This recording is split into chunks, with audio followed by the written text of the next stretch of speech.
Las personas y la naturaleza son los ejes básicos del conocimiento y el pensamiento que se apoya en la observación y la razón, el desarrollo cultural, artístico, científico y jurídico. Las bellas artes en el Renacimiento. En la época renacentista se tiene una nueva concepción del arte. Es la expresión de la realidad ideal. El hombre, el cuerpo desnudo en toda su belleza y potencia, será el centro y la medida de todas las cosas. Se busca, por encima de todo, la perfección, la belleza, lo racional y lo profano. Todas estas características responden a los modelos de Grecia y Roma. Predominaba el sensualismo y un cierto paganismo que llegó a penetrar en el Vaticano. Miguel Ángel pintó el juicio final de la Capilla Sixtina con todas las figuras desnudas, pero luego fueron parcialmente vestidas. Además, la figura humana aparece con un increíble realismo y una asombrosa perspectiva. La pintura es uno de los dos aspectos más destacados del Renacimiento, caracterizada por resaltar la figura humana, entendiendo que lo loable era que ésta expresaría las intenciones del alma y las pasiones del personaje. Los temas son principalmente religiosos y retratos de personajes. En este periodo se destaca el italiano Leonardo da Vinci, pintor, escultor, ingeniero, científico e inventor. Es el mejor representante del Renacimiento, ya que sobresalió en muchas actividades culturales.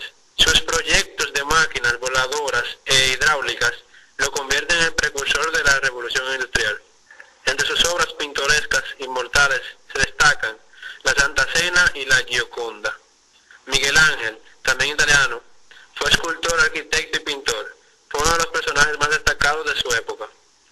Dejó al mundo obras como la escultura del Moisés y la Piedad y la decoración de la Capilla Sixtina, en cuya bóveda pintó escenas del Antiguo Testamento y en su muro las magníficas representaciones de lo que debería ser el juicio final. Velázquez fue el más original pintor español de la época. Son célebres sus pinturas de las Meninas y la rendición de Breda. El Greco fue precursor de las escuelas modernas de pintura. Entre sus obras sobresalen El entierro del conde de Orgaz y Vista de Toledo. Murillo, Rivera y Zurbarán completan la brillante pléyade de pintores españoles. En los Países Bajos, los pintores más destacados fueron Van Eyck y Brueghel. Otros pintores fueron Fra Angelico Sandro, Rafael Tiziano y Tintoretto. En cuanto a la literatura, esta también alcanzó un sitial de mucha importancia.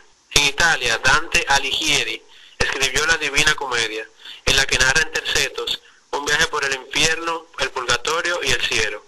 Castiglione es el autor del Cortesano, que contiene normas para actuar en la vida social. Nicolás Maquiavelo escribió El Príncipe, en el que traza reglas para la diplomacia y el gobierno.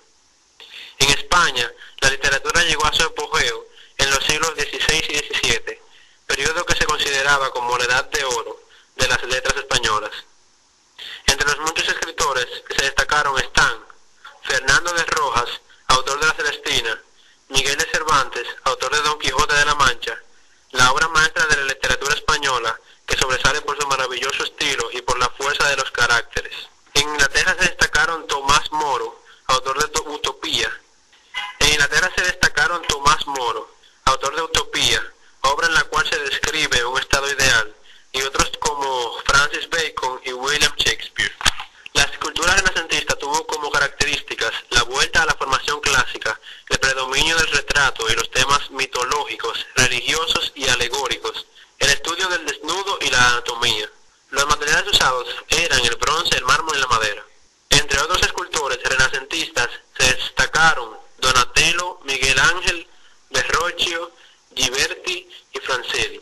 Entre los que trataron temas religiosos se destacaron Diego de Siloé, Alonso Berruguete, Bartolomé Ordóñez, entre otros. En la arquitectura, sus principales elementos y características fueron las construcciones de arco de medio punto, ladrillos revestidos de mármol, sustentados en cúpulas, candelieri, medallas, balaustradas.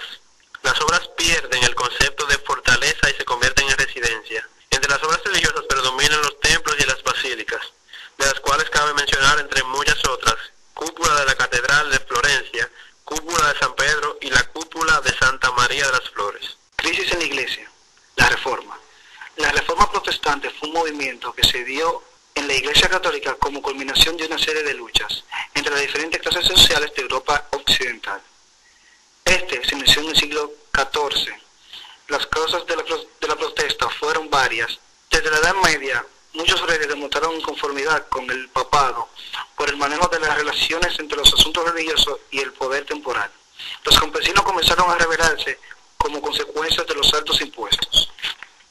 Por otra parte, Wycliffe, siglo XIV, religioso y teólogo, tradujo la Biblia al idioma inglés en un intento de darle a la Iglesia un carácter nacionalista. La chispa que prendió fuego a la hoguera fue el problema de la predicación de las indulgencias. El Papa León X quiso terminar la Basílica de San Pedro de Roma y dispuso en que los fieles podrían ganar méritos espirituales mediante limosnas. Martín Lutero, Fray Agustino, afirmaba que la existencia del pecado en el hombre solo Dios lo puede perdonar. Lo importante era el diálogo entre el hombre y Dios. Según él, lo importante para la salvación es la fe, no los sacramentos ni las obras. Negaba todos los sacramentos menos el bautismo y la Eucaristía. Tradujo la Biblia al alemán. Antes de que finalizara el siglo XVI, el protestantismo se había extendido por toda Europa.